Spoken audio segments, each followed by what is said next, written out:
I know after that story came out, you heard from a lot of different people, around the world, of the world of politics on the Democratic side, from every possible camp. My question for you is, what have you heard from the Clinton camp since that article appeared?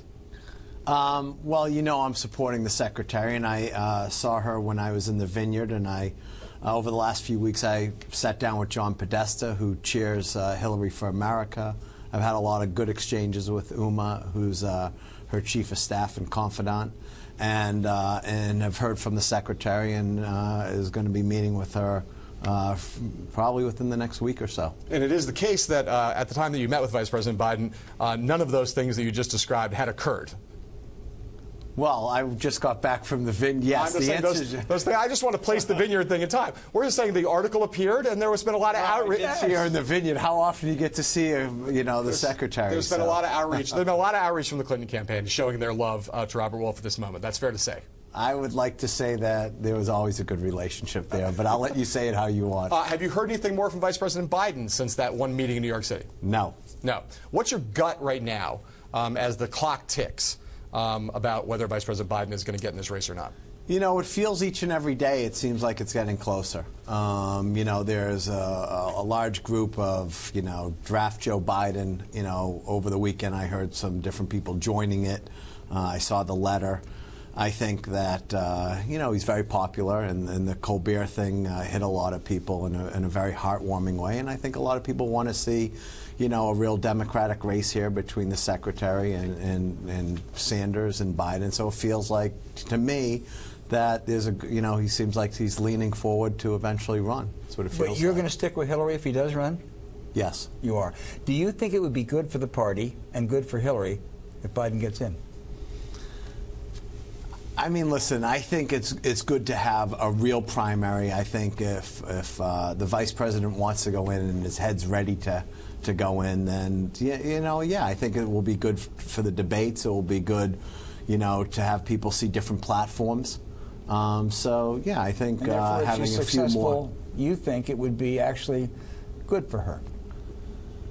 I think whoever the candidate is coming out of a tough primary is going to be better for the general. So, yes, I think that would be probably better for the secretary or Vice President Biden or whoever else may have an opportunity to win. Robert, let me turn to policy. John mentioned you were a policy advisor to Obama. I think you're pretty supportive of what he's done over these 6 years. What is the next agenda, the next economic agenda, whether it be Clinton, Biden, or someone else? I think if you spoke to the president, he would feel good about a lot of, the beginning things he started with health care and jobs, like the auto sector, coming more to fruition each and every day. But I think to extend that, I think if you, in retrospect, one thing he really wanted was the idea of infrastructure in this country. Never got his National Infrastructure Bank forward. Which you're a big supporter. Big supporter. Never got his financing authority forward. And the truth is we have $3 trillion plus of infrastructure. And I don't just mean roads and bridges. We're talking about next generation GPS.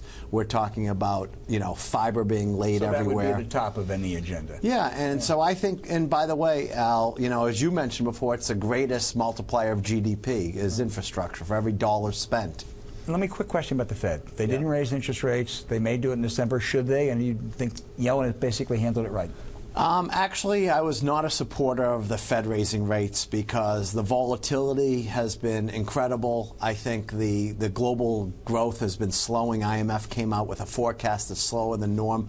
I actually would not be for raising in December. I don't think it's a good timing. They're going to raise, but I would probably wait till 2016. I don't ever think going into the holiday season, the Fed raising is a good thing for anyone. You want the consumers back at the table spending. And actually, I'm nervous about rates. Today, China came out. I know you guys were going to maybe talk about China, but China came out with slowing manufacturing.